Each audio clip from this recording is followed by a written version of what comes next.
You're watching the ACC on ESPN. It is a typically snowy and chilly early February night in Syracuse, New York, where the greatest show on the hardwood in college basketball comes to town. The fabulous Cooper Flag and the undefeated in league play Duke Blue Devils, winners of 15 consecutive games, and taking aim at the Syracuse Orange in this midweek ACC battle. A loss to Georgia Tech for Clemson means Duke is a game and a half now up in the ACC. Syracuse trying to break free from the muddled middle. Thanks for spending part of your Wednesday night with us. Kevin Brown, Jay Williams, delighted to have you. You were in Cameron Saturday for a Duke demolition of Carolina. Blue Devils are 11-0. Now it's about avoiding the letdown after that big emotional win. Well, I think it's obvious right now that Duke and Auburn are the two best teams and most consistent teams in the country. But don't get it twisted one bit. When Duke plays, it's appointment TV. This place is packed, 25,000 people on Super Bowl weekend. It's the Super Bowl right here in town. And this Duke team does it on both the offensive and defensive end, holding their opponents at 16 points per game. And the thing about their defense that makes them so special is they can switch possessions 1 through 5. They're always in gaps. They have an average wingspan of 6'11". They can contest shots, slate, obviously right there, tough shots, and they gang rebound on the defensive end. Look at that switch right there between Malawach and James, and you're going to see Cooper Flag playing the free safety, seeing the pass come across. The one thing Syracuse has to do today is take quality shots, because if they do not, Duke will get out in transition and score in a hurry. And Cooper Flag, the star of stars in college basketball this season, our Wooden Watch presented by Principal in the last 6 games. The numbers are just crazy, ridiculous. The reigning ACC Player of the Week. He's won that award 4 times. He's been the ACC Rookie of the Week 9 times. Duke has the longest win streak in the country. They are a heavy favorite, but you never know when two of the best programs in college basketball history get together. Duke controls the tip, and Duke gets the first basket right out of the chute, 9 seconds in. An easy layup for Con Knippel, also one of the best freshmen in the country. Duke has 3 potential lottery picks between Con Knippel, Malawach, and also Cooper Flag. But look, when you're playing a game of this magnitude, your best player needs to have an elite performance, and for Syracuse, that is J.J. Starling. Their leading scorer at 18 per game. Here's the starting 5 for Duke. You mentioned those 3 freshmen. They're joined by the terrific transfer Sion James, huge impact point guard, and Tyrese Proctor. Knippel for 3. Eddie Lampkin clears the rebound for Syracuse, led by Starling, the junior from local Baldwinsville. Lucas Taylor and Elijah Moore, the guards. Jair Davis and Eddie Lampkin Jr., who's been a rebounding machine and will have to control the glass against the tallest team in Division I. Lampkin will take it against the 7-2 Malawach with 8 to shoot. Rolling inside from Taylor. Starling 3. End of the shot clock, rims out to Tyrese Proctor. And those are the quality shots that Coach Autry was talking about. Cooper Flag will drive it. Freshman out of Newport, Maine. Sets a screen for Proctor. A step inside Starling, and he was fouled. J.J. Starling, the first foul of this game. The player Syracuse can probably least afford to get into foul trouble.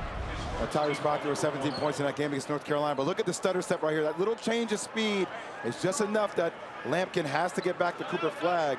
You got to make a decision. Either you got to hedge and allow your guard to get back to actually protect the basket, or you have to go blitz to get the ball out of his hands. Being in no man's land is where Lampkin was on that last possession. So free throws for the junior Proctor. 10.7 point per game score. Well, Kevin, you talked in the open about the game after the game. It's human nature to get the rise for a game against North Carolina, to then come in your next game and be a little bit flat. That's something that John Shire has talked about. Every game is going to have this type of magnitude. There's a chance early for Syracuse to capitalize on that and get a lead. 2 missed free throws from the 78% shooter Proctor. On the vociferous student section, already gets a free Chick-fil-A sandwich. Got him on the post. 6 to shoot for Starling. Lampkin a long way away from the basket. Going to have to make a play at the end of the shot clock. Switched on the flag, and Lampkin has no clue the shot clock's about to expire. It is year 3 for Jon Scheyer. Largest home win for Duke against Carolina since 2010. And 17 points doesn't even begin to describe it if you didn't watch the game. Duke was up 40-13 in the first half. They controlled the game. The final score was really just window dressing. Flag had it knocked away by Jair Davis. The senior out of Delaware starts on flag. Proctor a deep one. And too strong as Davis elevates over the top of Knipple. Gotta love the defense by Syracuse. They're in gaps. They're playing slightly off. You want Duke to be complacent, shooting and settling for threes. It's an Orange team that is not a very good shooting team and has turned it over a lot in conference play. They must avoid those tonight. Into Lampkin again. He's got the switch on the much smaller James. Lampkin got a shot off but couldn't finish. Great rotation by Duke. He got him wide open down low from Malawach. And Malawach stuffs it on the feed from James. Well, Lampkin needs to sprint back defensively. Malawach is one of the guys on this floor. Everybody talks about Cooper Flagg and Con Knipple, but I actually think Malawach might have the highest ceiling out of anybody on the court. He's only been playing basketball for a few years. 7'2", 250 freshman from South Sudan. Moore, that's a very difficult one. Off the hands of Flagg into the hands of James. Jon Scheyer says go, go, go. It's a lethal transition team. Malawach was covered up.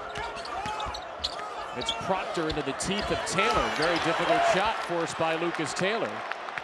Well, even better defense by Taylor just to stay upright and hold his ground defensively. Now, what you're going to see is Malawach is going to run the floor. When he's sprinting the floor, if Lampkin isn't down there, James finally picks his head up and recognizes he has an easy pass to Malawach for a slam. Blue Devils 2 for 5 start. Syracuse 1 for 4 with a turnover against third best defense in the country statistically. Starling, a right-handed shot from the left side of the lane, is knocked away. I think one of the opportunities for Syracuse is slowing down a little bit off that high PNR. Get the screen and then the re-screen, since Duke is switching everything on the perimeter. Have the big roll into the defensive player. JJ should get a shot open each and every possession if he can make the right read. Got some scattered boos from the crowd for the homecoming, and Malik Brown on the ball right there. Spent the last 2 years, the first 2 of his career at Syracuse. Transferred to Duke this offseason and is immediately involved in a near takeaway with Flagg. He returned to the lineup Saturday. Jon Scheyer told us he had 8 of Duke's season-high 22 deflections. Well, they're trying to get him to score the ball more offensively, but he is the Secretary of Defense. He is everywhere. He's active. He has a high basketball IQ. And John talked about this before. Just has a great feel for the game. Again, deep into the shot clock for Syracuse. Starling gets to his right hand and finishes. He's got the first 4. Well, Evans has to know in scouting report, Starling is a hard right driver. If anything, you want him to drive to his left hand. Might be a little more Isaiah Evans today. Mason Gillis did not make the trip. He is out with an illness for Duke. Knipple leans into Taylor, and he'll draw free throws. A 4-4 start for Duke, which has bedeviled conference opponents this season. 15 consecutive wins, 11-0. We'll put that in some context when we return to the Dome.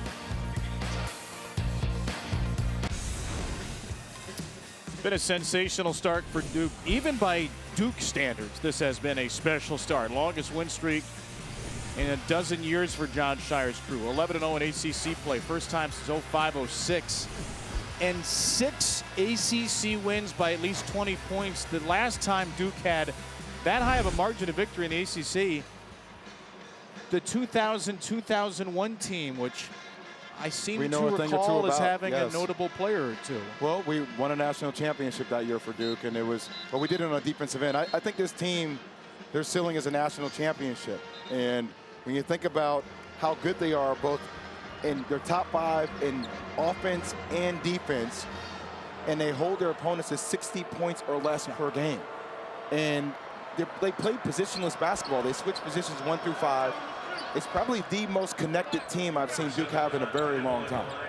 You said early in the year that this was the most talented Duke roster you thought maybe since your 2001 title team. Has anything dissuaded you of that notion watching these guys now? And I was coming off a loss against Kentucky. A lot of Kentucky fans came after me after that game, and I've held firm with that.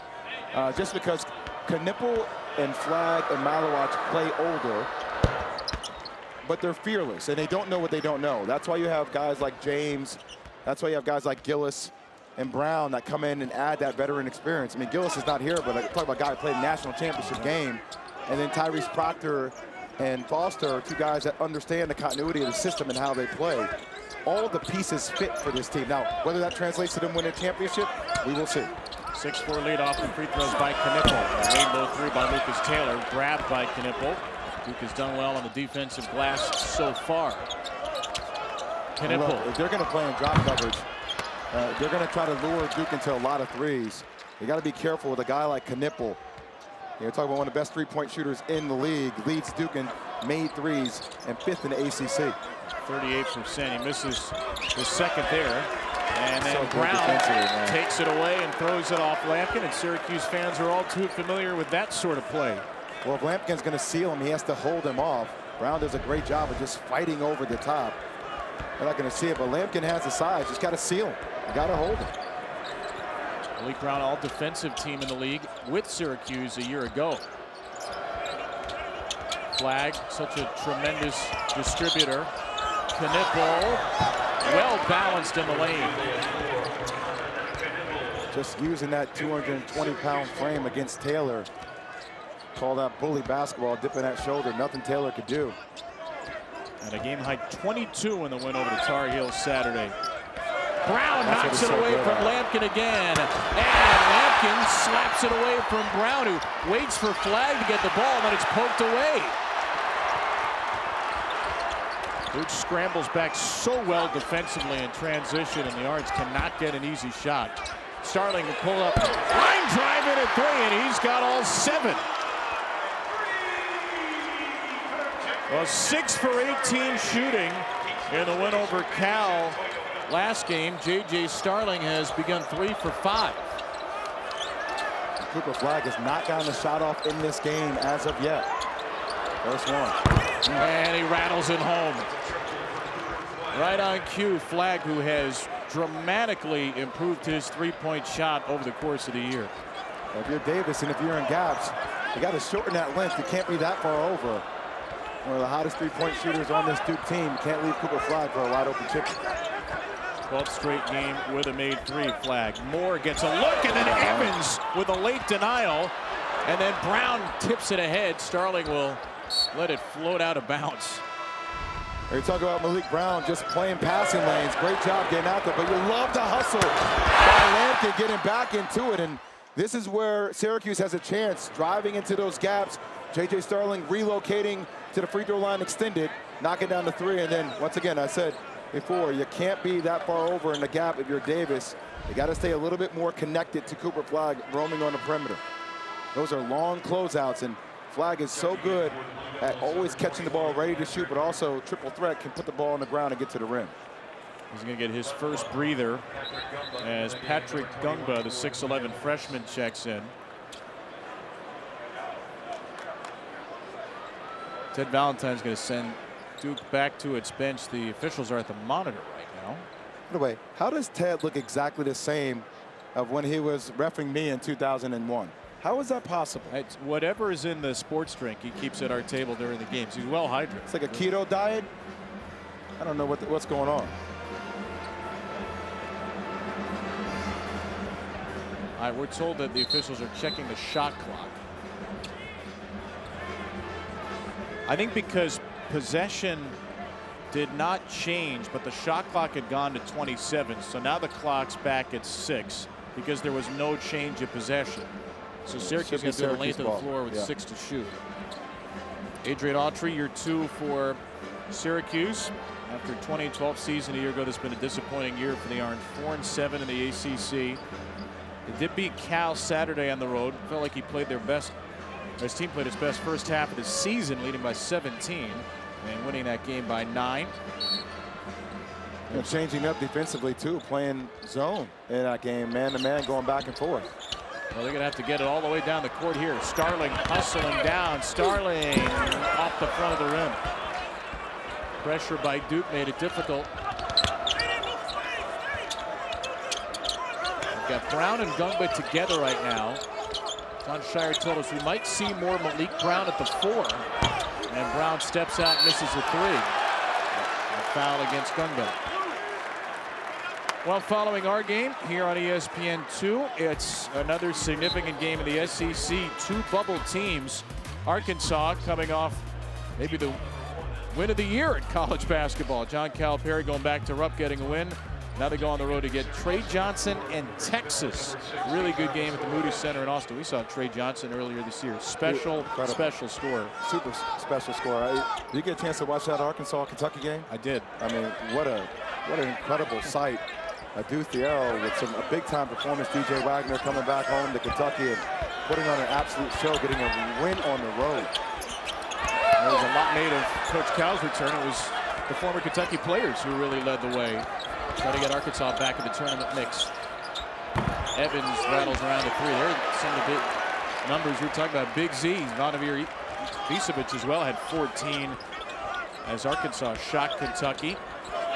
It's like every night in the SEC, it is an absolute battle. The ultimate meat grinder might get 13 teams in the tournament. We'll see. It's going to be double digits either way. Syracuse still has no points from anybody but Starling, who is dispossessed on the way up, and the Orange will have it with 5 to shoot. It's Duke 11, it's J.J. Starling 7 early on here in the Dome.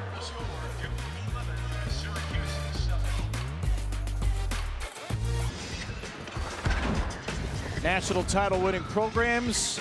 Historic programs. Syracuse and Duke have been ACC rivals since 2014 when undefeated Syracuse beat Duke in front of a record crowd. And then later that year, Jim Boeheim's coat went flying.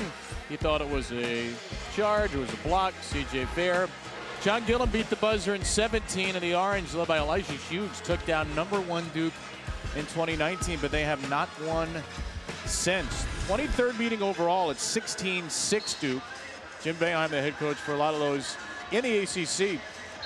First 9 games, 5-4 Duke. The last 9, 9-0 Duke, as the Blue Devils have really opened the gap between these programs. Well, a lot of this has to do with talent and budgets that come along with teams in the ACC, and I think that's something that obviously Syracuse has to address this offseason, and actually raising that capital to bring in top-tier players.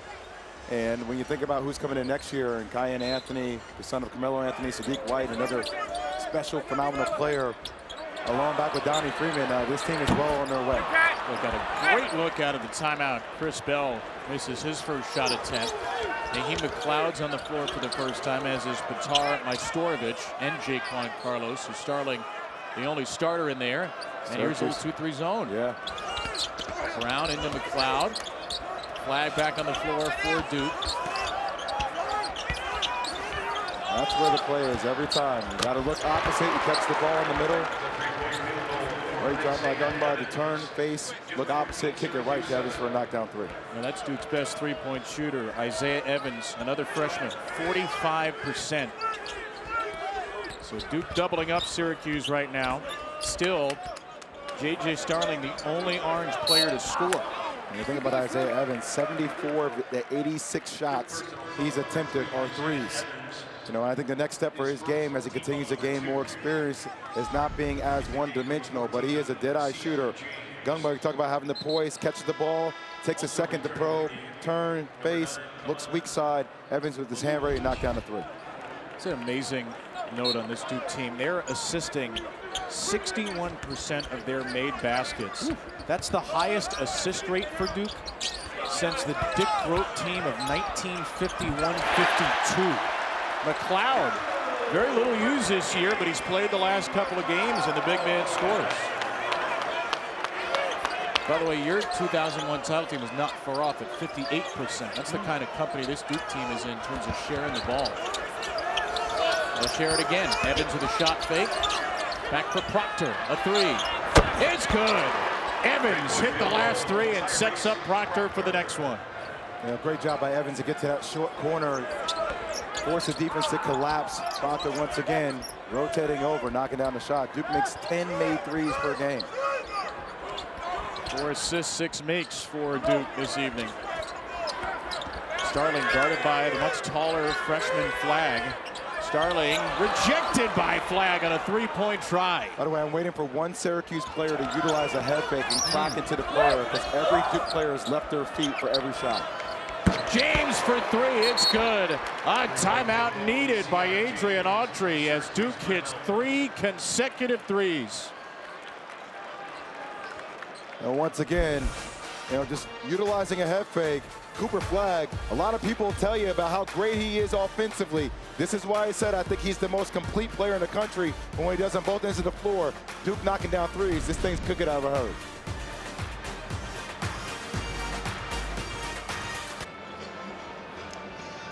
Nine 2 Duke run. Big block by Cooper Flagg in the middle of it, who today was named as one of 15 players to the Naismith Defensive Player of the Year watch list.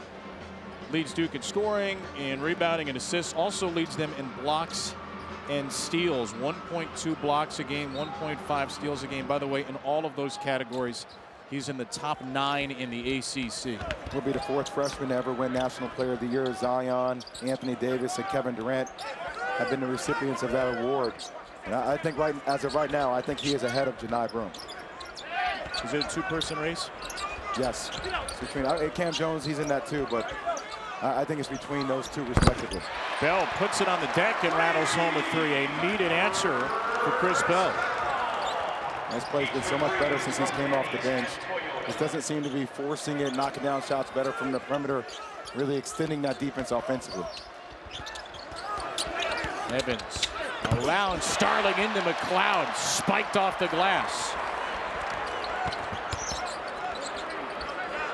Once again, so few opportunities to run against a Duke defense that rates 3rd in the country in defensive efficiency, behind only Tennessee and Houston.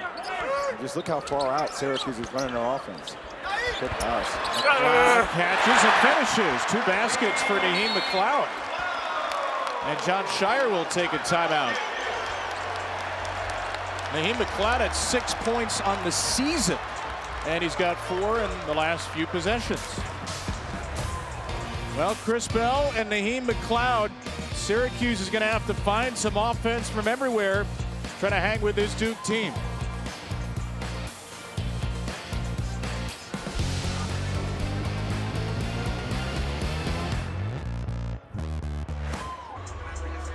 Duke up 20-14 over Syracuse. What do you do when you're going against Malawach, who's 7'2" with a 7'5" wingspan? You bring in Naheem McLeod, who is 7'4" with a 7'6" wingspan. Is doing a good job of providing a target right there with that size, that frame. For a player last year that started all 14 games prior to a season-ending foot surgery. 2 points against Cal, but coming off 4 straight DNPs. Getting him in the rotation with Lampkin, I think, is going to be really big against the size and the length of how Duke likes to play. Adrian Autry said after the Cal game, Naheem had been working really hard for the last couple of weeks. Felt like it was the right time to give him a shot. There's Flagg against Majstorovic. Freshman over freshman. Rebound Starling. Right. Syracuse is showing Cooper Flagg multiple bodies every time he turns and faces, seeing 3 or 4 white jerseys. Starling gets another screen from McLeod. Easy for James to fight through it. Great closeout by Knipple. Bell puts it on the deck. Chris Bell, very short. And that's knocked away off of Majstorovic. And it'll be Duke ball with under 8 to play. That's our under 8 timeout. 9-2 run for Duke. Couple of baskets have answered for Syracuse.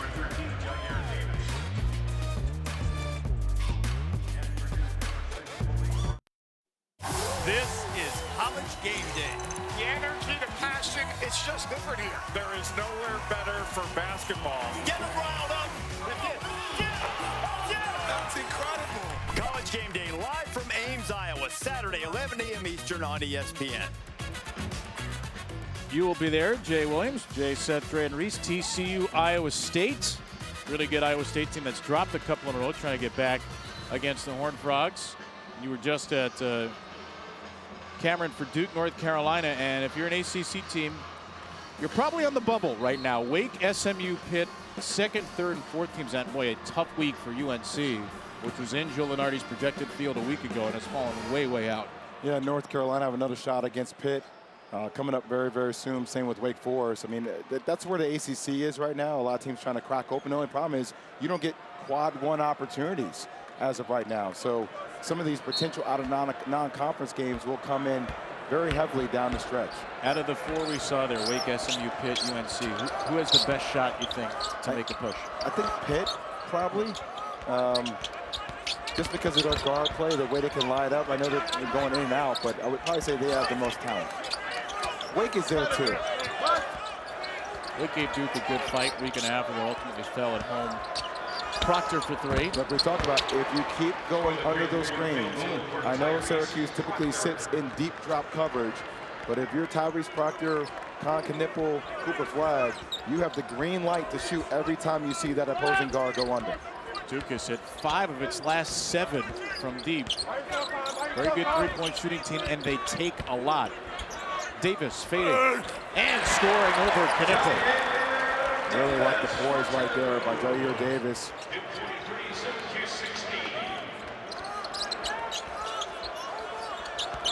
Cooper Flag just 3 points so far for Duke. They've done it with balance. He's only taken 2 shots. Put a screen, Carlos here. Knipple. Great job by Carlos fighting over the top of that screen. And now Carlos going to have to fight against Flag, and Carlos strips it away. The undersized point guard kicks it to Starling, whose 3 is short. Carlos picks up Flag again in the half court. James drives it over McLeod and finishes. I really think Sion James has a chance to be a pro. Talking to a couple of scouts earlier today, it's obvious he needs to improve his shooting, but he has a great feel for the game, high basketball IQ, and he's great at making reads. Now, this team has no traditional point guard, but they have a lot of playmakers. And there's one of them, Knipple, who is fouled in the act of shooting a 3. Jair Davis picks up Syracuse's 3rd foul. Sion James right here, just off the drive, you know, and that's when Duke can go small. If Syracuse switches, McLeod doesn't have the size or lateral quickness to stay with James. He can drive him straight from the perimeter. But also, if you're McLeod, you have to recognize that James isn't a great three-point shooter. You can play off of him, and you can contest late with that 7'6" wingspan.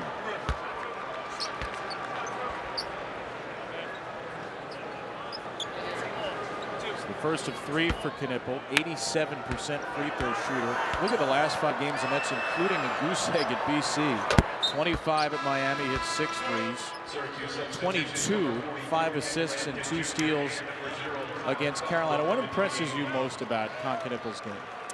He never forces it. I think there's very much a workman-like approach to the game for him. Every drill you see him work out in, he goes the same speed, which is hard, but he has a good change of pace. I like his size. I like his frame and the way he utilizes that frame to attack the rim. I think he's a complete player. Now Cuff off the bench for the first time for Syracuse. Doesn't the lead for Duke. Orange just 7 for 20 from the field. Even hard shots. Carlos.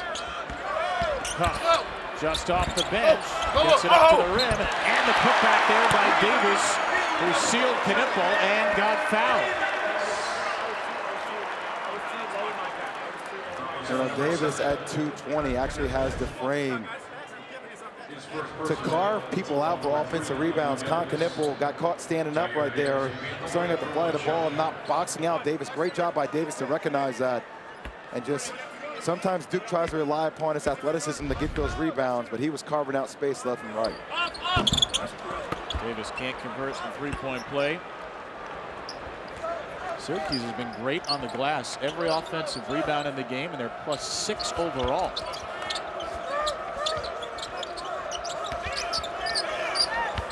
Proctor from Flag. Shot ready. Brown swats it out. Flag is ready for 3, and that's short. Knipple thought he knocked it off of Davis, and it's Syracuse ball. This Thursday, it's tomorrow night. Great primetime women's basketball doubleheader. Love this non-conference game. It's always fun when UConn and Tennessee renew their rivalry. Paige Beckers and the number 5 Huskies into Knoxville at 6:30. And then Hannah Hidalgo, one of the top scorers in the nation, and number 3 Notre Dame, a title contender, hosting Stanford, 8:30 Eastern on ESPN. Those games both on the ESPN app. You know, KB, the one thing that's so hard about Duke is their pressure is persistent and is sustained throughout 40 minutes of play. Think about Cooper Flagg right now is 3 points, not having a great game. Syracuse limiting his touches, but Syracuse also down by 10. Carlos, boy, the degree of difficulty on every one of these shots is so high.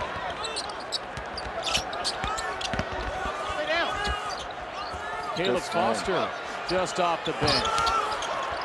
Offensive rebound for Brown. Duke finally with an offensive rebound. The last couple of possessions. And then Knipple is fouled. And Duke is going to need Foster to get going. He's had 3 straight games of goose eggs.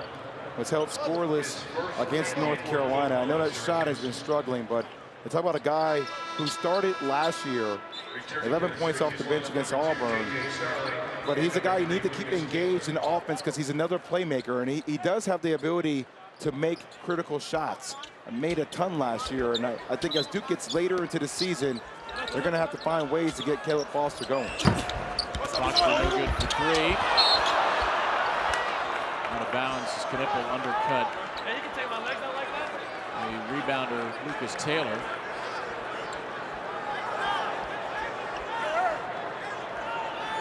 So one of the I don't things. really know where the foul was there. Was there a foul? I thought it was just out of bounds. Just ball out of bounds, okay. One of the things that we get to see up close and hear is how well Duke communicates. And you're just at home, just watch the way they switch, watch the way they fight defensively. Well, Malawatch at the backbone of the defense is communicating at the top of the key on every pick and roll, and every other Duke player is echoing commands. There's a foul there, but before that, it was 20 seconds of brilliant defense by Duke, which is dominating that side of the floor. They haven't fully got going offensively yet, but John Shire's team still up 10, looking to stay undefeated in the league. Kev, Sean, and Coach coming up at the half. We'll discuss how a down year in the ACC might impact Duke. Plus, what does Arkansas have in store for an encore? Sean, what does the start say about Duke? It says they're mentally dialed in. I mean, sometimes there's games like this that you look at, you know you're the better team. How do you come out? How do you execute? How do you play? When I look at this Duke team, we get so fixated on Cooper Flagg, but this is a team that holds equal to the sum of its parts, and most importantly, on the defensive end, Jay Will, this team is absolutely impossible to score against in a half court. You know, Seth, I agree with you. And when you think about their interchangeable parts between Sion James, Malik Brown, Cooper Flagg, Con Knipple, Malawatch, they communicate. I talked before we went to break about echoing commands. Within the Duke defense, that means when there is a scouting report, if that's a pick and roll or a certain coverage on an offensive play, you yell it out. Everybody else's responsibility is then to yell that same exact directness out. And it's that type of communication that I think allows this Duke team to excel. And also, everybody is always down in the stance. I think this is the most disciplined defensive Duke team they've had in a long time. And such a young team, too. John Shire has drilled this team very well. They've, by the way, only committed 4 fouls, and Syracuse has shot just 1 free throw with all this hard guarding. Cup gets space around the big man Malawatch, and that foul will go against Duke. Eddie Lampkin in position. So there's the 5th Duke foul of the half. You talked recently about Duke practicing championship habits. Is that what you mean, communication defensively? Well, especially if you're applying pressure on the ball. You know, and I think a lot of times when guards are applying pressure on the ball, it's the big's responsibility to communicate to that guard where those screens are coming from or what the reads are defensively, things that are about to happen. So it's that trust that is developed between your bigs and your guards with the pressure as well. That was the 2nd on Knipple. He'll stay out there. Starling trying to get around his old teammate Brown. Cuff Malowacz goes straight up in the air, and Brown snatches it away. And that's the hard part. You get a drive towards the baseline. Malowacz is already in help position with his arms up with that 7'5" wingspan. To block out the sun. A team that starts 3 true freshmen. Third best defensive team in the country. You see, last year, Foster would have shot that. He wouldn't have thought about it. Proctor rolls it in for Brown, batted away with a 1.7 to shoot. Well, you like what Syracuse is doing. They're really digging in defensively. They're getting points on the offensive glass. They have to limit their turnovers. Duke with 8 points off those 5 turnovers. And that's the reason why they're staying in this game. They're getting the 50-50 balls, and they're defensively rebounding. Flag replaces Knipple. Proctor. And Lampkin's going to be called for a foul there against Malowacz. First on Eddie Lampkin, 5th on Syracuse. Long threes equal long rebounds. Got to be ready to chase those things down. We talked about Duke's ability to get in the offensive glass. And those are the type of possessions that you have to get. James back on the floor.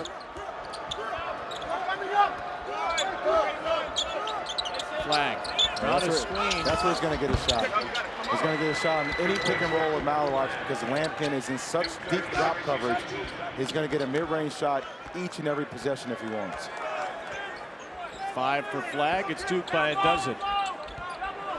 Syracuse has not scored in about 3 minutes.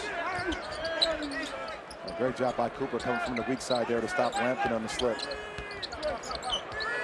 Flag switched on to Cup. The Kansas transfer lost the handle. James with a steal. James down the floor. Got Starling in the air. Couldn't finish. Syracuse did not have a fast break point in the game. Once again, Duke back defensively.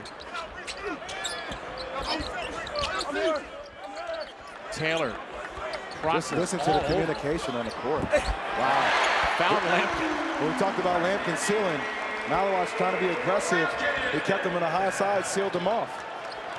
And nobody should be able to get around Lampkin's seal with that size and frame he has. 1,001 career points for Lampkin. Congratulations to him. Malowacz. Thunderous finish. If you're Cooper Flag, that's going to be your bread and butter. Any kind of middle of the court pick and roll with Lampkin. Even if he shows Flag is good enough to get to the rim off the dribble. Back-to-back possessions, they've gotten a point, a basket from the Flag Malowacz pick and roll. And there's a 3 for Lucas Taylor. Much needed for the senior from Raleigh.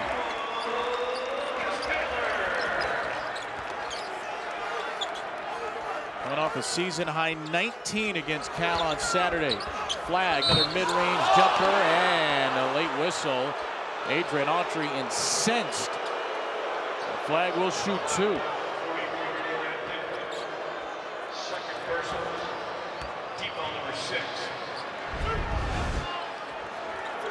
There's that pick and roll, middle of the court.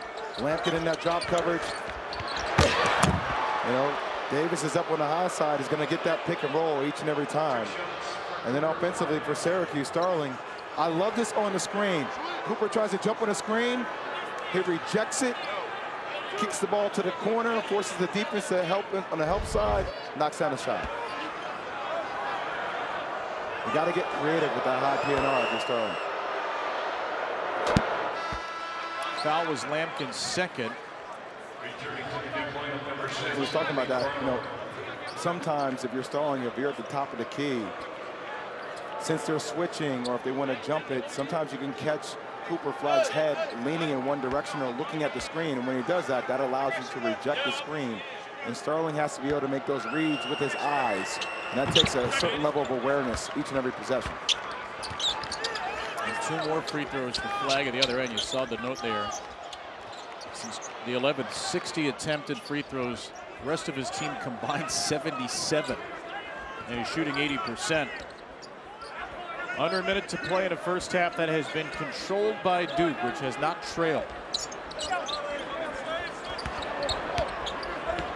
Lampkin still out there with the 2 fouls. Taylor, little foot shot, poked around to Brown. Proctor. Flag says settle down now. 6 seconds between game and shot clock. Good recognition by the freshman. Pull it out. Utilize as much of the shot clock as possible. Both teams have used their first half timeout. Proctor. Malowaj screens for a Proctor three. Like I said, Lampkin is in drop coverage. You're going to get a wide open shot. And it's knocked away from Starling at the end of the half. Brown heaves it, and Brown back rims it. A three-pointer and a takeaway. What an appropriate way that is to end the first half for Duke. It was a little choppy, a little sloppy, and still it is a 14-point lead for the Blue Devils on the road. Duke goes 6 for 15 from 3. Cooper Flagg had one of them. 7 points, 4 rebounds, and an assist for Flagg. Tyrese Proctor tied for the team lead with 9. Guys in the studio, another very impressive 20 minutes for Duke.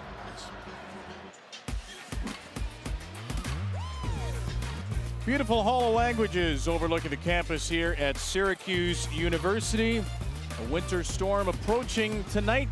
37-23 Duke with the lead after 20 minutes. Kevin Brown, Jay Williams back with you. There is just something about seeing this Duke team in person. I know you all are watching at home. I hope you can get a chance to see them in person, and the way they defend, the way they move, the way they communicate.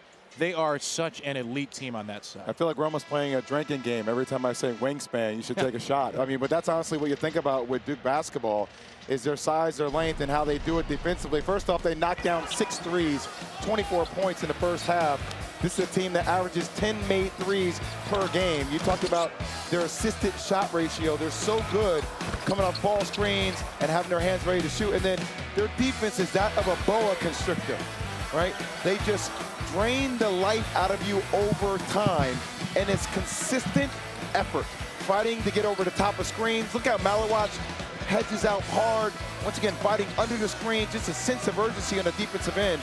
Holding Syracuse at 36% shooting from the field and forcing them into 8 turnovers as well in the first half. Tonight's game track brought to you by E-Trade from Morgan Stanley. Cooper Flagg, a relatively quiet night, but still 7 points, 4 rebounds, an assist, and a block. J.J. Starling had the first 7 points for Syracuse, has not scored since.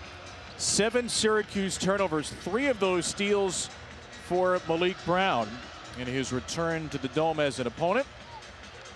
I saw a good sign at Duke the other day. I pledge allegiance to the flag. That's pretty good. It's a pretty good one. Yeah. There are a lot of good signs today. I saw a kid that walked behind us at halftime with a sign that said, "I drove 8 hours from Canada to see Cooper Flagg." Wow. I didn't see or have not seen any signs that say Kevin Brown. You are not president. looking closely enough. I did see one sign that says Stephen A. Smith for president. Now you are looking closely enough for that one. I won't be on the ballot yet, but thank you for your consideration. I mean, you are the mayor here. You know everybody at your school. That's not necessarily true. There's a guy across the way I haven't met yet. 14-point lead Starling, and Syracuse begins the half with another turnover. And then J.J. Starling picks up his second foul, so much the way the first half ended. Well, Coach Autry's telling Starling to throw the ball over the top, but also you can't be lethargic with your passes. You have to utilize ball fakes, you have to be sharp, and also you can't telegraph where you're going to pass the ball. Starling looking exactly where he wanted to pass the rock. Todd Knipple and Tyrese Proctor each had 9 in the first half. Knipple set up by James, spins in. Duke's 7-3 of the night. And the lead is a game high 17 now for Duke. Can Syracuse hang around, find some baskets here to start the half, keep this thing from getting out of hand. Davis, that'll do it. 6 for Jair Davis.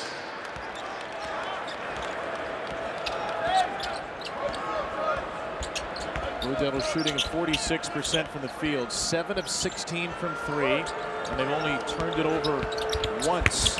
Malowaj misses the dunk, and Syracuse has numbers 5 on 4. Taylor calling for it, sets up Starling. Great look, missed from 3.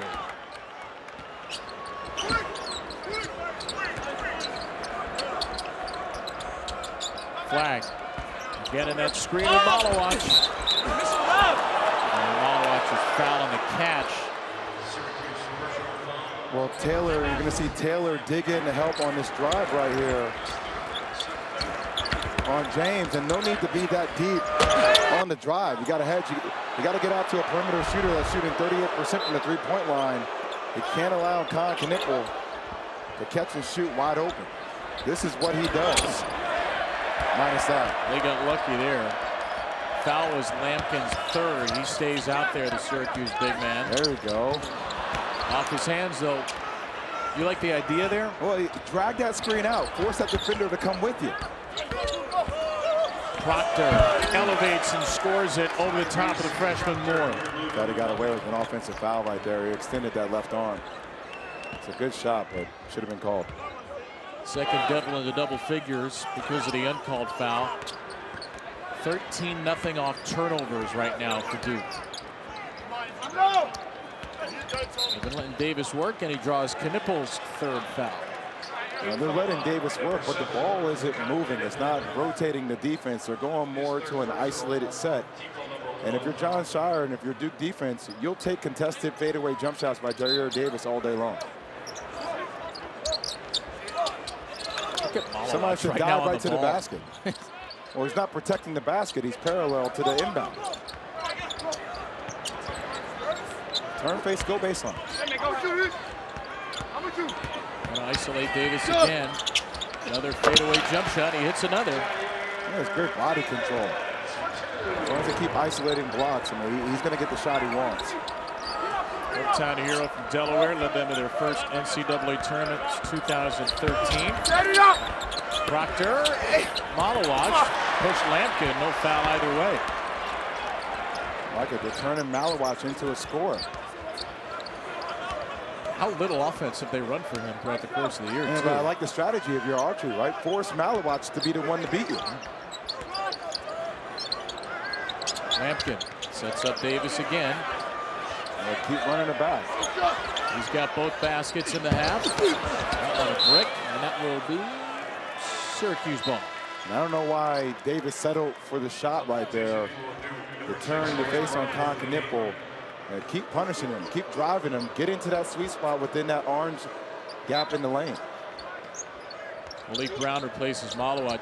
3 first-half steals. His career high at Syracuse, by the way, was 5. Give it to him.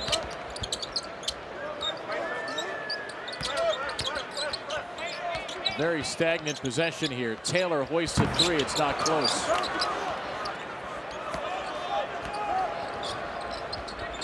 Flag will go to work on Davis. And the flip is good for Cooper Flag, who then, I think, got knocked down hitting his own teammate, Brown. What a tough shot. I don't think Jair Davis could be any more physical with Cooper Flag than he's been. Starling airball from point-blank range. Tracked down by Lampkin. Power dribble into Brown. Lampkin in all kinds of trouble. Steal for Flag. Flag. Brown, and he gets absolutely held up. That very well could be a flagrant on Taylor. Ted Valentine and John Gaffney are in to discuss it. Yeah, that's a flagrant one. John Gaffney's got the call, and it looked like there was no basketball move there by Taylor. I mean, you talk about Cooper Flag. Not only is he playing through contact and knocking down tough shots, watch how he plays bully ball right here. Gets to a spot and gets a quick one off, and then in transition, this is why John Shire calls him the point guard of this team. Drops the pass off to Brown for the flagrant one.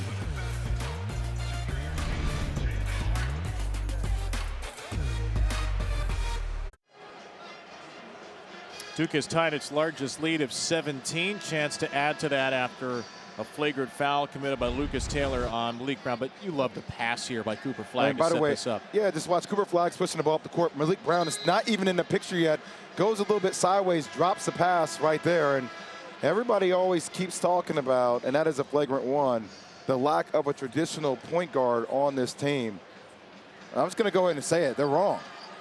Duke does have a point guard. That is Cooper Flag. Right. I mean, he sees the court. He initiates the offense.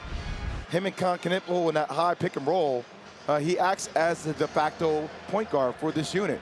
Now, they have a lot of playmakers, and as Coach K would always talk about, you're not one player. We want you to be you're not one position. We want you to be a player on the court. So Tyrese Proctor, Knippel, Sion James, they all can initiate the offense. But when you need a bucket and you need somebody to get the composure of the offense, no means that is Cooper Flagg. Incredible basketball IQ. That's been apparent since day one. By the way, just a smart kid in general. He had a 4.0 GPA in the fall semester, Cooper Flagg.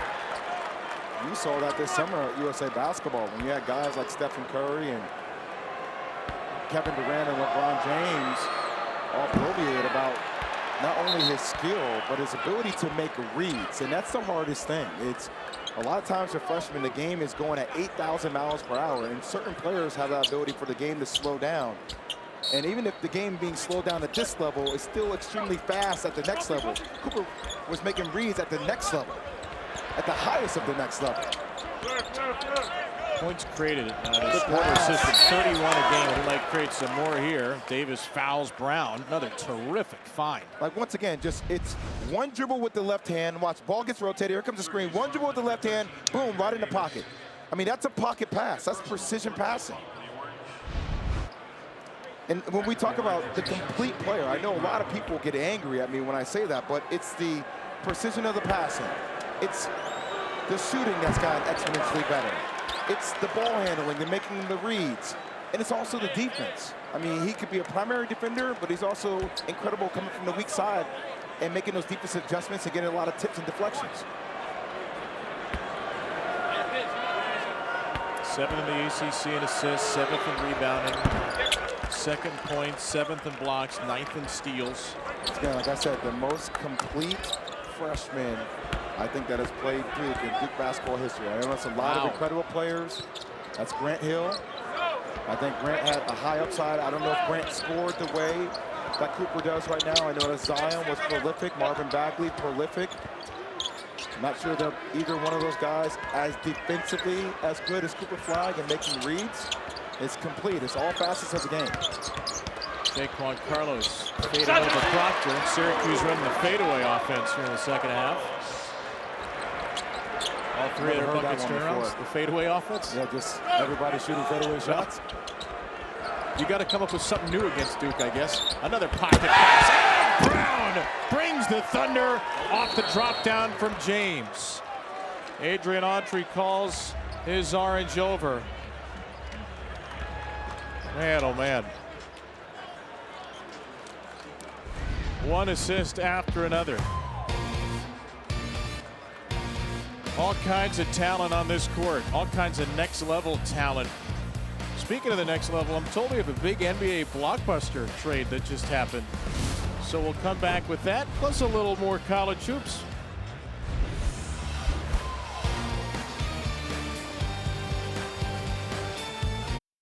Kevin Connors in studio with the breaking news. The Jimmy Butler saga is over. Shams Charania is reporting the Heat are trading Butler to the Warriors for 3 players: Andrew Wiggins, Dennis Schroeder, Kyle Anderson, and a protected first-round pick. Butler will team with Steph, Draymond, and a Dubs team, Kev, currently just 1 game over 500. Wow. A mighty move there. Thank you, Kev. A protected first-round pick. Duke team that's got a few potential first-rounders. They'll probably not in that spot. Cooper Flagg, #1 in the mock right now. Knippel and Malawach, potential lottery picks. All right, we just found that news out about the same time as Kevin. What are your thoughts on that Jimmy Butler trade? I don't know if I like it. For Golden State? Yeah, I'm not sure that can JB adjust. I think he can potentially, but their continuity system and how that offense runs around Steph Curry, I know you think it adds another dog defensively along with Draymond Green, but I'm not sure synergistically it works with the style and fluidity of how Golden State plays offense. James knocked away. Proctor hoists and misses a 3. Rebound for Brown. You like the pieces Miami gets back? Andrew Wiggins, a couple other players in a first rounder? Yeah, I think, good pass. I tell you, Malik Brown. Jon Scheyer was right about him. Not only is he great defensively, but just has incredible court vision. And the offense works a lot better with him on the court. Brown impacting the game basically every way in the second half. First game against his old team. First 2 years at Syracuse. Transferred after a lot of his classmates in the first 2 years either transferred or left school. Okay, but just to close the loop on the whole Jimmy Butler thing, I know he didn't want to be there in Miami anymore. Thought he went about it the wrong way. But there's always been some type of challenge with Jimmy. And you could deal with that challenge when he's in the prime of his career. But dealing with that challenge when you're 35 years old, a different stage that I'm not sure is worth the investment. Sion James with a three-point opportunity for Duke. Took the hard foul from Bell. And a chance for one more for the Tulane transfer as Duke is starting to pull away. He's just built like an 18-wheeler, man. I mean, he does a good job fighting over the top. And I mean, just once he buries his shoulder into you, there's nothing you can do. He's going to bounce you off and then gain his balance in the process. And look at that. That's a tough left-handed finish. There are a lot of NBA scouts that like Sion James. They want his shot to continue to improve. It's something that he will continue to work on. But defensively, he is a hawk. And offensively, he just knows how to play. He's always in the right position on the court. Averaging 8, 4, 3, and a steal a game, 37% from three. We were talking about, like there's nothing about this Duke team that just like jumps off the page, right? But like they're very methodical in their approach. They beat you in the details and in the margins. Yeah, they're an incredibly fun team to watch, despite not always flying up and down the court. Like, fundamentals can be really fun. I know this sounds like, you know, full-on dad mode here. But well, you are a dad. I am a dad now, yes. So maybe that's why. Welcome. It's fun to watch them get in the stands. It's fun to watch them switch, and you feel like you're playing 5-on-8 against them when they're at their defensive best. They are just furious. They're playing the game Syracuse wants them to play, and they have a 22-point lead. Off the misstep back by Starling. James from Foster. Isaiah Evans short, and there's Brown again. Tips it to Flag. Vision to see James, and Duke will reset with Foster. Foster, Flag, Brown, James, fake, drop, Brown, layup. It is looking like a clinic. Good grief. I mean, how many extra passes can you make? Everybody should get like a quarter of an assist for that play on the floor for Duke. Davis again. He's been the offense in this half. And boy, he can hit a turnaround, Jair Davis. This is just not a reflection on Syracuse. I mean, Duke has been dismantling a multitude of opponents. We had the chance to call North Carolina versus Pitt, which is a really close and tight game, and Duke was just able to pick them apart. Caleb Foster just finished. That may be the loudest the Duke bench has been all night. They know how important it would be to get him going again. He just adds so much more depth if he can find his offensive rhythm. This is the kind of thing Adrian Autry told us he was worried about. You can hang with Duke for a while, but there's going to be that 3-minute stretch where they can just bury anybody. And this has been a lot longer than 3 minutes right now. Davis again. Feeds Starling, who finally hits a three. J.J. Starling's first points in about 23 minutes of game time.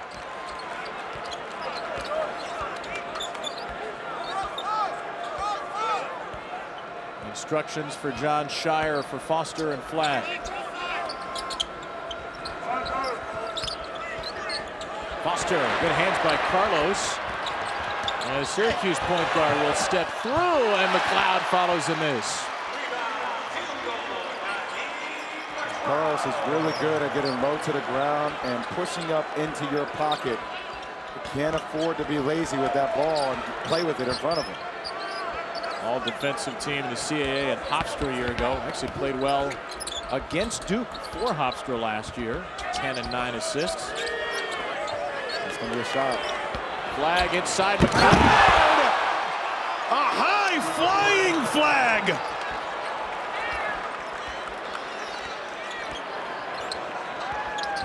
The kid that drove 8 hours from Canada is going to feel like he's flying on the 8 hours back home now. Flag with a blocked shot. That's just a smart foul by Bell, because who knows what would have happened had he not stopped that outbreak. I mean, I know it's not Vince Carter in the Olympics, but a little head fake here on the perimeter. I mean, it's going against a guy who's 7'4".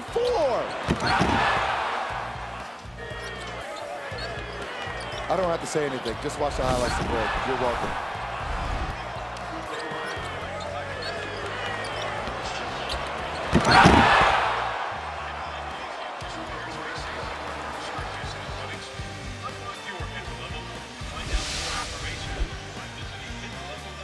Oh my. Well, you thought Cooper Flagg had a bad game with 11 points, right? No.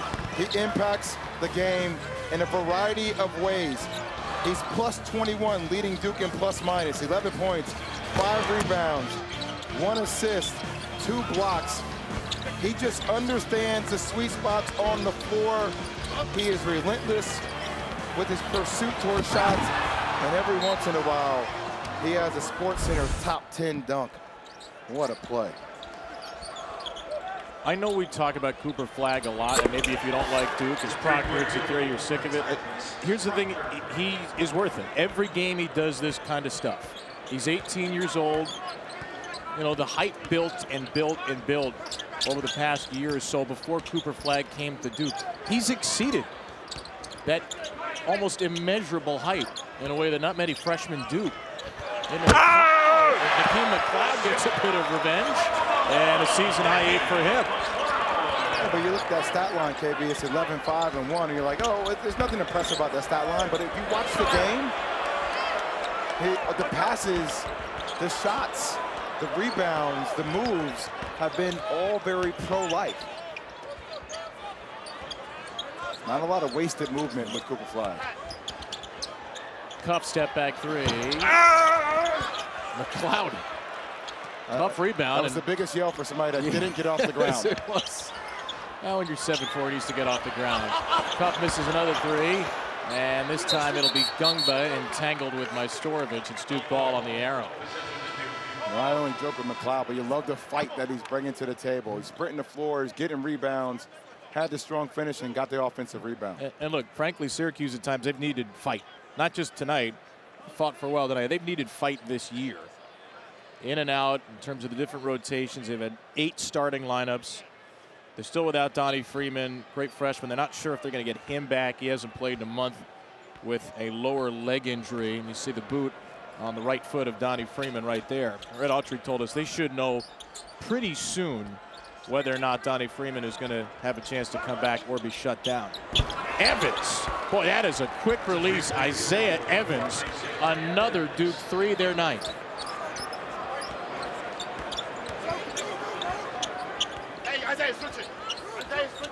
You know, you're hearing a lot of these coaches talk about hiring a general manager, essentially getting a capologist, and you got to raise capital. You see Chris Bell knock down the 3. Rachel Baker is in the house for Duke. John Shire, one of the first coaches to bring on a general manager. She came from Nike. Baylor's really good at it as well, and that's going to be the challenge for a lot of schools in all conferences, raising capital to get the top-tier players in a school. Look at the typical age of players in the SEC. They're around 22, 23 years old. I mean, you're getting those transfers from free agency in the transfer portal. There is Rachel Baker, part of this incredible Duke staff. Duke team looking to win its 16th straight.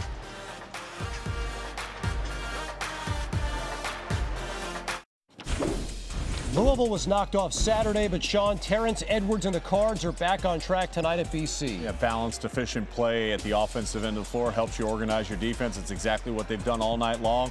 Able to run off of rebounds, shooting 51% against BC. Coach Arthur Kaluma and Texas get Arkansas next year. Matchup game within a game. Arthur Kaluma and Adu Thero. That will be a game within a game. Back to Kevin J. Will in the Dome. Game within a game. Yeah. Seth Greenberg, I love it. Game within a big game. Arkansas trying to get back to the bubble. They won at Kentucky, obviously Saturday. Win at Texas. It'll be another quad 1 win tonight. How about Coach Audrey coached with Seth Greenberg. Yes. And had a lot of funny stories for me to share with Seth Greenberg back in studio, but not for the public to know. That's right, not for air. Hey, Duke, undefeated in the league. They're going to be 12-0 if they win this game. According to Ken Pomeroy, here's the percentage chance to win their remaining games. Saturday at Clemson is their toughest one statistically. Then they play Illinois, which I love. And John Shire said, I wasn't sure if I'd love it, but he said, I love it now that we're going to get a non-conference test step out of the league, a different kind of style that'll prepare us for the tournament. That game's at the Garden February 22nd. So add it all up, it's a 43% chance. Oh, you mean Cameron Indoor Stadium North? That's right. Yeah, that's what you call Madison Square Garden. What toughest game on that schedule for you? What do you think? Probably, I would probably say Illinois, just because of their versatility offensively. But I also think the game at Clemson is going to be a tough game. I mean, you saw NC State give Duke a really hard fight at Cameron Indoor, and I think Clemson's going to be playing for something, especially at home. Well, next Wednesday, Duke's going to be on the ACC Network hosting Cal. Andrei Stojakovic, great scorer for the Golden Bears. Stanford, which is hovering around the bubble but really needs to rack up wins, goes to Georgia Tech. Starting the doubleheader at 7 Eastern. Georgia Tech has made a lot of noise in the past week. They've knocked off both Clemson and Louisville, second and third place teams in the league. That was right after I said I thought Louisville would go undefeated for the month of February. Yeah. I did hear that, but you didn't have to call yourself out like that. Blow up your own spot. I appreciate your honesty there. It happens every day. Yeah. Wouldn't be the first, nor will be the last. True. Well, they'll go undefeated maybe after that game, you know? Whenever the timing of the comment. Yeah. Hey, if folks haven't watched Louisville play, that is a really fun team and an amazing story. Disastrous last couple of years, won 12 games, and Pat Kelsey and a whole new roster rejuvenated them. They'll be in the tournament. Probably has a pretty good seed. You got to think that Pat Kelsey has to be top 3 for National Coach of the Year. Bell misses. Majstorovic. Malowicz draped on him. Bell is all alone, and he hits a 3. Chris Bell's knocked down 3 threes tonight. You know, we get box scores that get sent our way every break. I am blown away, absolutely blown away, that Syracuse has not made a free throw this entire game. And they've only attempted 1 free throw thus far. Syracuse hotline number 4, Chris Bell. Well, how about that? It's been at least 25 seasons since Syracuse has not made a free throw in a game, at least 25.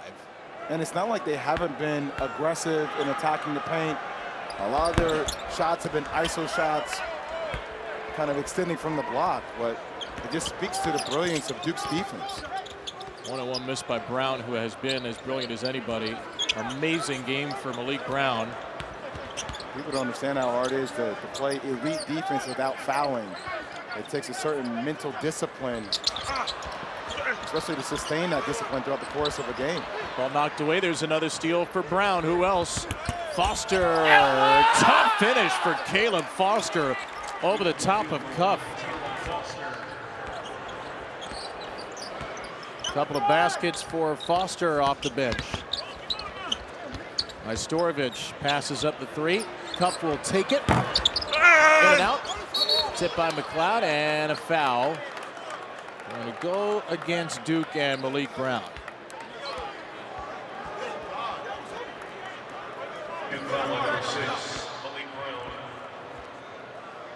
Malik Brown, 6 points, 8 rebounds, an assist, and 3 steals in 21 minutes. Great piece in the Daily Orange, the Syracuse student newspaper this week, talking about Malik Brown. His parents said that Duke was one of his dream schools, but he was a very lightly recruited kid. Syracuse got him, and they felt like they had a steal. And he was a terrific player here for 2 years. A lot of players left the portal the last couple of years.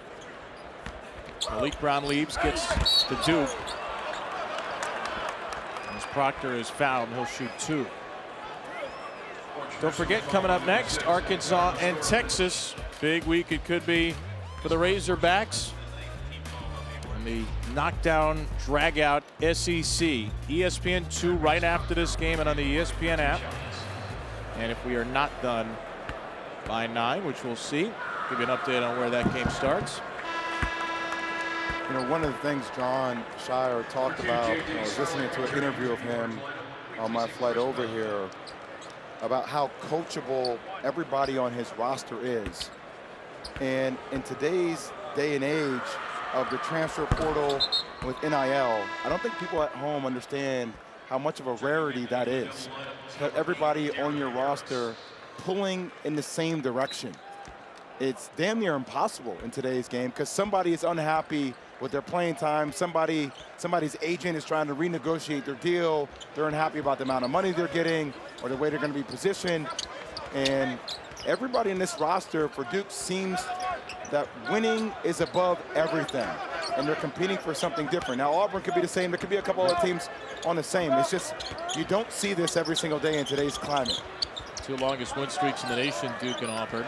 Really good St. Mary's teams in there, too. Brown just blocked that shot. Jon Scheyer told us something today that fits in that exact vein, what you're saying. I thought this was interesting. He said, this is the least social media interested group we've had. And maybe people are going to laugh when they hear that, but that is a real thing. Well, coming off last year with Jared McCain, right? He was obviously, you know, he's hurt, but playing for the 76ers was incredible. I mean, he was a social media sensation and star. But like, it seems like there's all these dudes care about is hoop. And that's not to say you can't have You can fun be on both. Instagram, Both, yeah. but he said this group, they just don't care about it. And he said it helps because Cooper Flagg doesn't care about any of that stuff. And when your lead guy doesn't care, it sets the tone for the rest of the roster. Malowacz with the alley-oop dunk on the last one from Evans. 4 assists for Isaiah Evans tonight. And a 27-point lead for Duke. Duke's online at number 1, Caleb Foster. His third personal. Foster's third foul. Syracuse will be in the bonus on the next end. That might be the end from Malik Brown, who gets nice hand from Jon Scheyer and the Duke fans. You know, one last thing, Kevin, on Jon Scheyer that I have to give him credit for. It's not every day that you get a chance to fill in the shoes of potentially the greatest coach of all time. Jon has done that seamlessly. He's been classy. He's had the top recruiting class for multiple years. We'll have it again next year with Cameron and Caden Boozer. And he has a unique coaching ability that is relatable and keeps guys, oh my goodness.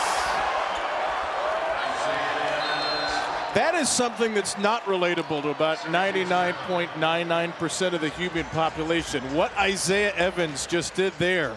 The extendo arm on the fast break finish. I mean, kids at home, you may not know this cartoon reference, but a lot of older people will. I mean, this is Inspector Gadget. This is Go-Go Gadget arms.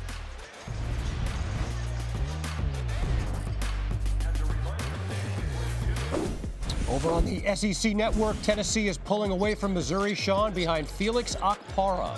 Yeah, he's got 10 points now. Great read here on the alley-oops. Kai Ziegler, he's got 8 assists. Offense flowing here in the second half, 47 points so far. Meantime, coach Adu Thero, 21 Saturday at Rupp. Arkansas is going to look to validate that winning at Rupp. To do that, Adu Thero needs to be a grown blanking man. Arkansas, Texas from the Moody Center, Kev, just after the top of the hour. Gents, looking forward to that game. Another fun night in the SEC.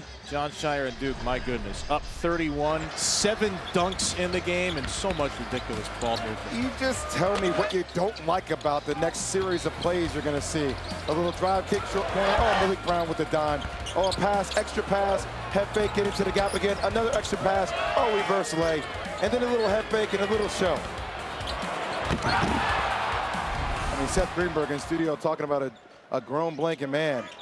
We got a lot of grown blanket men on this court. Add it all up, it's Duke by 31. They led by 14 at the half, plus 17 in the second. Oh my God, Greenberg in studio getting really edgy. He's getting edgy on it. I'm liking it. I'm wearing off on it. What's your favorite kind of Seth? Edgy Coach Greenberg? I call him Notorious B.E.R.G. It's pretty good. Yeah.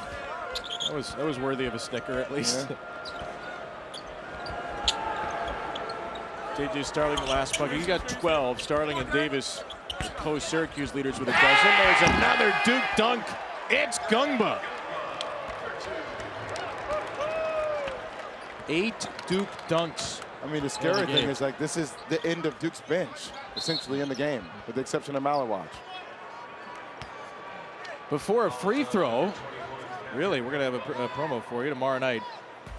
Love the great non-conference games you get late in the year in women's basketball. UConn, Tennessee always delivers. 6:30 Eastern on ESPN, followed by Stanford and third-ranked Notre Dame. Irish have won 14 in a row. That's tomorrow on ESPN. So here you go. Syracuse 0 for 1 at the line. Naheem McLeod hits the first Orange free throw of the game. His first made free throw of the year.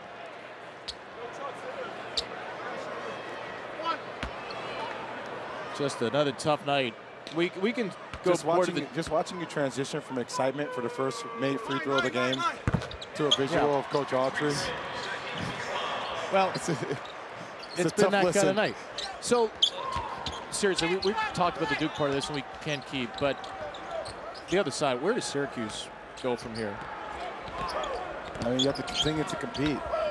Are you talking about short-term, long-term? Yes. Which one? I mean, they played well Saturday. Obviously, that was a Cal. Duke is far and away the best team in this league, but 20-12 a year ago. They're 10-12 this season. The thing about Syracuse is had so many one-possession losses that, you know, it takes winning, experienced players to close out those games. We had 2 of those games between, you know, Texas Tech, Texas. Yep. And they had legit shots in both those games. So, you know, I think this is just another learning experience. And also, I think that the talent level needs to be elevated for Syracuse. And I think Syracuse fans recognize that. I think the coaching staff recognizes that. The collective for Syracuse basketball also needs to recognize that, because you're not going to get top-tier talent without having top-tier capital. That is as crazy as it would sound a few years ago. That's the reality of basketball right now. By the way, that was the reality a few years ago. Sure, that's been a reality 20 years ago. And don't get the maybe not with the word collective, but yes. In the same sense. Duke took a timeout to get some substitutes in. Spencer Hubbard, walk-on guard, is in there. Majstorovic floats and finishes. Neil Begovic, graduate student from Stanford, in the game, along with Harris, Foster, and Gungba. Darren Harris, a 5-star freshman who barely plays. That's how deep Duke is. He turns it over. It's just the 5th Duke turnover of the game. The season low was 4 against Auburn. They've turned it over a couple of times down the stretch. Talk about Darren Harris, 6'6" freshman, Virginia Gatorade Player of the Year. Virginia number 31 overall recruit per ESPN Top 100. We'll talk about the depth of talent John Shire has on this roster. Harris still trying to find ways to crack into that rotation. That's how deep this Duke team is. You imagine that? The number 31 overall recruit in the ESPN Top 100 is trying to crack into the rotation. I mean, basically any other roster on the country is playing. Maybe Auburn. It's tough. Auburn, Duke is not much else. And he's in the rotation. Maybe starting. Yep. Not sure what's happening here. The call from John Gaffney was Cuff stepped out of bounds with the ball. He and Lee Cassell are conferring about that. Duke's next game Saturday at Clemson. Be 1-2 in the ACC, it looks like. By the way, Dave O'Brien, Corey Alexander, and the long-awaited return, Dick Vitale will be on the call Saturday. Oh, we cannot wait. Oh, baby, he's an old Rolls Roycer. I want to say that I am so happy to have Dick Vitale back in this game. Obviously, he's been fighting cancer, had a fall. I saw his daughter and her husband at Duke, North Carolina. Dickie V, I love you. You are a monument that we have in this game. You are a staple of this game. College basketball misses you. We are so excited to have you back. Well said. Well said. Saturday night, going to be an amazing game and an emotional game for all of us that have watched college basketball on TV in our lives and don't know what it's like to watch college basketball without Dick Vitale on the sideline with a headset on. I mean, my first game in college was against Stanford at the Garden. And I'll never forget seeing him on the sideline. That's awesome. And literally interrupting him during his broadcast, telling him how excited I was to meet him. He's like, go focus on the game. We love you, Dick. 83-54 is the score. Darren Harris has added a couple of baskets off the bench for Duke, which is shooting 57%, 69% in the second half. And if you're looking for steps forward for Duke, they crushed Carolina Saturday, but they took their foot off the gas in the second half. They did not take their foot off the gas in this second half. There was no letdown. The game after the UNC game, sometimes it's emotional letdown. Anything but for Duke, which wins by 29 here in the Dome. That's why people are picking this team to win a national title. Human nature is to take your foot off the gas, but that's another team. That's not this Duke team. They are special, and they have a chance to be great. Longest season win streak since 2005-2006. Duke takes down Syracuse by 29. And before Arkansas, Texas will set you up with Kevin Connors back in the studio.